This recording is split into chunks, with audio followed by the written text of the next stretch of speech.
Easy people, welcome back to my channel at Big Ste MCFC. It's Monday. We've had a bit of time to digest it. Brentford at weekend didn't go to plan. I don't think any Man City fan saw anything other than a Manchester City win at weekend. The way we've been playing, coming off the back of the Chelsea game midweek, everything looked to point towards a comfortable win at home, 3 points in the bag. We go to the World Cup and then we regroup after. I did say on the Big Ste show the other night that I did hope that certain players wouldn't have one eye on the World Cup. But, I mean, if you're a player and you're on the verge of a World Cup tournament and you've never been before, it is going to be in your mind. It is going to be in your mind. But I thought the quality we've got, the players we've got, Brentford, not having a great season. Sometimes they're getting really good results. Other times they're getting battered. I thought, perfect game, happy days. Didn't quite happen like that, did it? City way. Typical City came out of the closet. Doesn't come out of the closet very often anymore. Obviously, we're a different team now. Mentality's changed around the squad and around the ground and that. But it just felt wrong. And do you know what? The book lies with the manager for me. I'm a big fan of Pep Guardiola, and look, I'm never gonna. I don't slag him off at all. I don't, even when he's dropped these big clangers in Champions League finals. You like to give him the benefit of the doubt and things, but the book stops with him for this one for me. I just think he got his whole selection wrong. It wasn't working. You've got every week we seem to be playing a different centre-back pairing. 1 minute it's Laporte and Akanji, then it's Diaz and Akanji, then it's Aki at left back, Stones at right back. It doesn't seem any consistency there or any momentum from the back four. John Stones, right back. I mean, offers us nothing going forward. John Stones is overlapping. He's getting a lot of the ball, but he can't cross it. You know what I mean? It reminds me of the days of Jesus Navas. You give him the ball, he get down the line, and he'd hit some kid in the south stand or in the north stand with it because he can't cross. It's the same with Stones. He's a centre-back. So to ask him to overlap and cross is just weird. And then you've got Cancelo on the left-hand side, who, he's great on his day, but a weekend, he spent more time on the floor, and he was like, he's getting the ball in a great position to cross it, and he's cutting inside, then he's cutting outside, then he's getting too close to the box, and he was getting dispossessed. So that all felt a bit wrong. Akanji, he's came in, cheap money, decent player, but when he plays with Ruben Diaz, for me, he's a better player. I think Ruben Diaz talks him through the game a lot more. I think his positioning sometimes can be a bit suspect if you're not on top of him. I think Laporte doesn't do that. I was watching him in the south stand. Laporte's very much playing his own game. Akanji sort of sometimes drifting into no man's land. But one of the big problems we had at weekend, we didn't win any first balls or any second balls. Brentford literally won every single header, from corners, from goal kicks, from free kicks. Every single header they won. We just looked like we couldn't win a single header. I mean, the first goal, the cross comes in, free kick comes in. Do you know what I mean? It's schoolboy defending. People are calling Edison for being off his line, but Ivan Toney just wanted it more. You know what I mean? We're second to the ball. He gets the looping header in. Next minute, we're 1-0 down. And as a Man City fan, we don't panic at 1-0 down. We've been there before. We just usually, right, okay, that's a kick up the arse. Let's take it easy, get back into the rhythm of the game and go again. But to be honest, we didn't look like scoring. You've got Bernardo Silva, right, who's one of the best players we've got, most energetic players out there, and he's pigeonholed out on the right wing. He literally didn't touch the ball. Do you know what I mean? And then you've got İlkay Gundogan, who we all know is a great player, but he can't do it every week. And in certain games, İlkay Gundogan is a passenger. He made some good runs at weekend, but no one's confident enough to give it him. You know what I mean? He runs in the box. He's a little bit short on pace. No one's passing that through ball. They can't even pass the through ball to Haaland when he makes a run. So İlkay's definitely not getting it. But for me, Rodri, KDB, Gundogan in the middle there, Gundogan and KDB can't play together for me. If you've got Bernardo Silva in the middle with KDB and Rodri, that's a whole new ball game. Yeah, whole new ball game. So for me, Riyad Mahrez isn't having the greatest of seasons, but I'd rather see Riyad on the right than Bernardo. We need Bernardo Silva's energy in the middle. We need Bernardo Silva's energy winning that ball in the centre and going at that defence, yeah? So it was crying out for him. We got the goal, yeah? Phil Foden. Great goal, great finish, Phil. But up until that, Phil Foden was non-existent.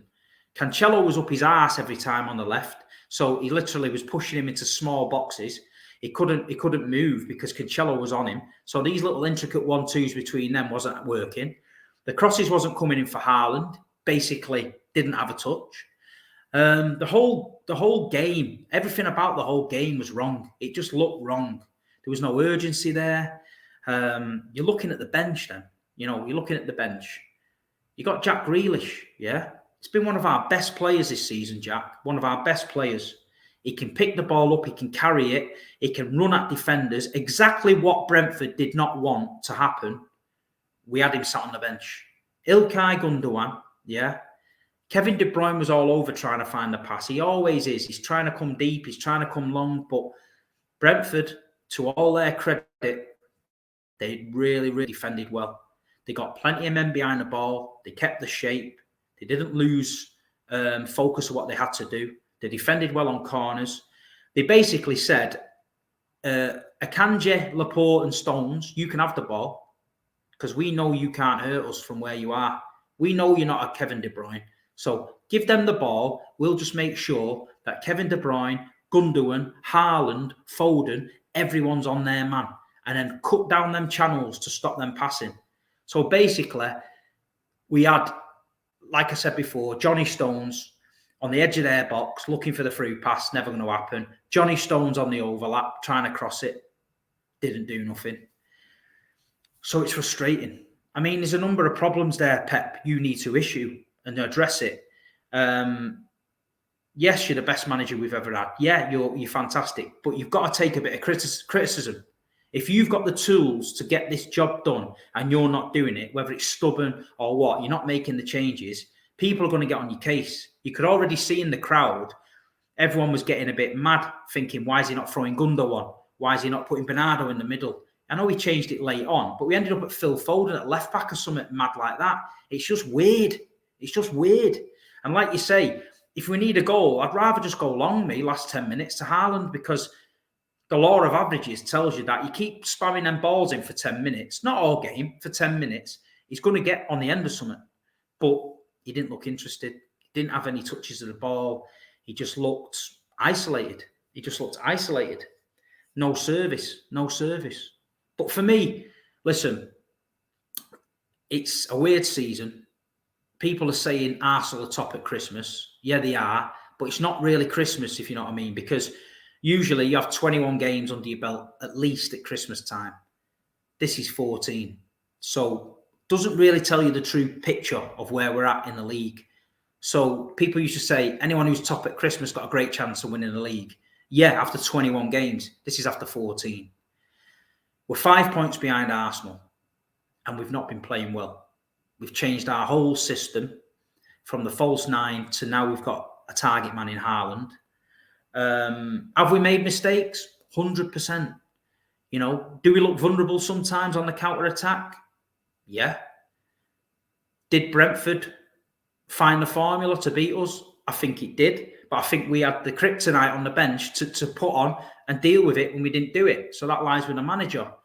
It's not ideal going to a World Cup on the back of a defeat. We get that. But look, we all know the business end of the season is when Manchester City kick into gear. We've had some tough title fights last few years where we've come from behind or we've been well in front and we've been caught up, but we've fought them off. And I expect the same. But what I do expect is a little bit of consistency with the team. This change in the centre-back partnership every week, it don't work for me. I'd rather say, right, Ruben Dias, Emerick Laporte or Ruben Dias Stones, Laporte Stones, that's the centre-back pairing that's going to start most of the games. And the other boys, if we're winning comfortably, we can freshen it up and change them. Don't forget, we've got 5 subs this season. So there's no excuse for it. Seems to be wanting to give everyone a game. I get that, but it's costing us points. It's costing us points. Jack Grealish, the other night, had one of the best games he's had in the City shirt against Chelsea. And then he's dropped. So how can you get confidence in the kid when he's finally doing what Pep asked him, get in the box, think about scoring? He's had 5 or 6 shots that game, most he's had all season. Next game dropped. Just seems a bit strange to me. You know, whether we overthought it, whether we was arrogant and thought we're going to beat Brentford, regardless, we'll beat Brentford, and it backfired.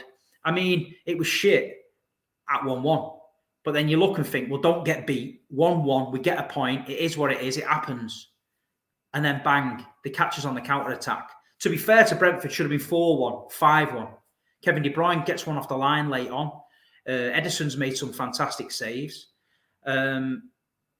Ivan Toney, again, you know, got a point to prove. Absolutely devastated this week. That lad should have been in the England squad. Gets dropped. Yeah, he's thinking, fuck England. I'm going to go out there and show him. He went out there and shown him. Got to give him 100% credit. Give him 100% credit. Brentford came, one of the best days of their lives. The fans, you know, got behind the team and they beat Man City at the Etihad. Now, every season we do get these freak results. Crystal Palaces, you know, have come there and beat us. You know, we lost against Tottenham when we should have got something. So it is what it is. But this season, the Newcastle game, we're 3-1 down at St James's Park. You know, we rolled all up, we came back, we got a point. Aston Villa away, we're 1-0 up. We should win that game. We let them get back in it. We dropped points there. You know, we lost to Liverpool at Anfield. Okay, can take that on the chin. It's Liverpool. But Brentford at home, for Manchester City, the way it is, no, it's not a good result. Shouldn't happen. But they deserved it. They absolutely deserved it. Some City fans reactionary going on and all that. There's no point in getting all animated about it. It is what it is. We got beat. We deserve to get beat. You take it on the chin. The manager's got some explaining to do. He's made mistakes there. Yeah. Some of them players did have an eye on the World Cup. They've made mistakes. But all we can say is when it comes to the business end of the season, Manchester City are usually on point. So we've got to get this World Cup out of the way, get everybody back unscathed, and then we've got a title to win. Arsenal ain't going away. People said Arsenal are going to fade and they can't go 13, 14 games on a run. Well, they have. And they're doing okay. So you've got to take Arsenal's threat serious. Liverpool are going to start going again. Man United are going to put some runs together. Newcastle have got the tails up. So this league's far from over. But we've got to make sure we get our ship in order. We've got to make sure we get the full-back positions settled. Yeah? Johnny Stones at right-back. It's not going to cut it. Yeah? Cancelo, discipline. He's cost us games with his stupid diving in. He's now diving in the box, trying to get penalties, getting himself booked, making himself look stupid. Someone needs to have a word with him. Someone has to, calm him down a little bit. Ilkay Gundogan, yeah? We know his limitations.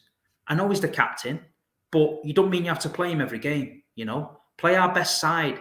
Get the energy in the team going, For me, the best team, Rodri's in the middle, KDB, Bernardo, yeah? Jack Grealish, Phil Foden on the wings, Haaland up front.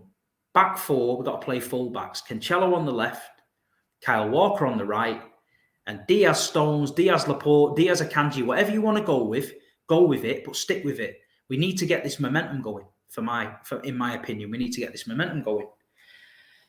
But look, we're 5 off the top. We've got to keep on the coattails. We could have been 2 off the top, but we're 5 off the top. We've got a tough run when we get back from the World Cup. Starts with Leeds away, who they're scoring goals. Went to Tottenham, scored 3 goals. Atmosphere at Leeds is going to be bouncing. All them mad Leeds fans pissed up. Christmas break, been on the selection boxes and the Stella. Going to be mad. We need to be ready for that. Otherwise, we'll get a humbling there. And then we've got Liverpool in the Carabao Cup. Yeah, we understand what we need to do there. I reckon we'll have a patched up team, but, competition's good. Carabao was good. We could do with getting to the final, getting another trophy under our belt. So we've just got to go back to the drawing board, Blues. We've had a few messages this week panicking off the younger guys. Don't panic, you know. Do you think Pep Guardiola's going on lying on his sun lounger now and that's not bothering him? You're sadly mistaken, because he's a football man. He's probably watched that game 10 times over. He's probably realised where he's dropped a bollock, and he's probably eager to get back on the training pitch with his players and put that right. And he will put it right. You know, he's Pep. He will put it right. But we've got a big second half to the season coming. We might have a decision on Pep Guardiola's contract over the World Cup period, whether he's going to sign, whether he's not going to sign. Me personally, if he's going to sign, announce it, give the players a boost, let's go. If he's not going to sign, don't, because I think that'll be a nightmare. If he come out mid-season and said, I'm not signing a contract, this is my last season, I think you're in danger of players downing tools and the morale going out of the squad. I don't think that'd be a good thing. So I've not heard anything at my end. Obviously, it's a big worry for all City fans if we lose Pep, but that day will come at some point, whether it's this season, next season, season after, we don't know. But we just got to keep together. Rolls onto the World Cup now, you know. It's been a strange World Cup, Qatar. You know, I could have gone to the World Cup. I was thinking about it for the experience, but then I seen all in my porter cabin hotels, and you can only drink at this time, and you can't go in these bars and do this and that. And I think for me, it's not really somewhere I'd want to go and experience it. So I'm just going to chill out. I'm going to watch it in Manchester. There's a fan zone in Manchester called Road to Victory, at Mayfield Depot. England v Iran first game, I'll be there. I think Saeed and a few other lads are going down there, so you can get tickets online. It's called Road to Victory. I think there's like beers, food, loads of screens, interactive things going on. So I think it'll be something different. So I'm going to go and check it out. So anyone that's going, let me know. You know, it'd be good to see people, chat football and that.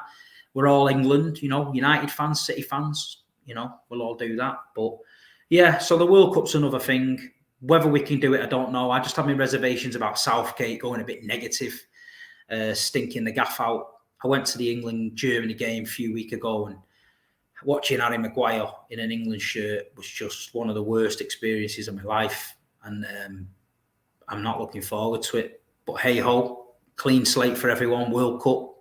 You know, we still have our Sports Direct flags out the window. Them little mini car flags will be all over the roads where they keep blowing off people's cars. So it's usual shit, man. Usual shit. But as far as City are concerned, for me, we've got to just address what we spoke about. Full-back positions get settled. You know, start to play a settled side. Start to get Calvin Phillips back in the team. Easing the pressure on Rodri in games. Coming on late on, see out the games. Get Haaland up and running again. Get him up to speed. He's going to have a break. I bet he's itching to play football. And we've got a title to win, Blues. We've got a title to win. So leave your comments. Let me know what you think. You know, is it doom and gloom, or is it just one of these little bad patches we go through every season? Are we going to get it right? I, for one, think Pep's going to get it right. I think we're going to get us all marching on the same tune, in the same direction, going for the title. But it's definitely going to be an interesting Premier League. Definitely. I think we're going to have a fight on our hands to keep our title. But I think with the big man up front and the players we've got, we can definitely do it. But just a word of thought this morning on my Instagram. I was having a bit of fun with the Man United lads, taking the piss out of Ronaldo's statement about the roof leaking and the toaster being broke, and you know, the canteen a bit shitty and that, and the jacuzzi not changing for 9 years. But anyone outside of Man United, we knew this. You know, the Glazers are making it look great. You know, throwing the billions at it to win 0, getting Ronaldo and that. But like Andy Tate said, you know, Noel Gallagher said it. We don't want him anyway, and it was all part of the master plan. Well, the master plan seems to have failed, and you've killed your own legend. But that's a tale for another story, you know. We've got our tails between our legs. We've had us humbling against Brentford. Full credit to Brentford, the manager, the players, Ivan, Toney and the fans. You fully deserved it. Well done. Let's hope City use this as the medicine now to move forward and this second half of the season proves to be as exciting as previous years, and we can get some silverware in the cabinet. Please like, share, and subscribe to my channel. I appreciate every single one of you. I know I don't post as much as I can, but I'm really, really trying. The Big Ste show and City Extra are up for awards on Wednesday night at the Football Content Awards in Manchester. So hopefully we can win a little bit of silverware there for the content we've been bringing. And yeah, thanks everybody for the support, the messages and things like that. I'm going to carry on trying to do what I do best and give you my honest opinions, no bullshit. And let's all pull together, because football is coming home, we hope. Nice one, people. See you soon.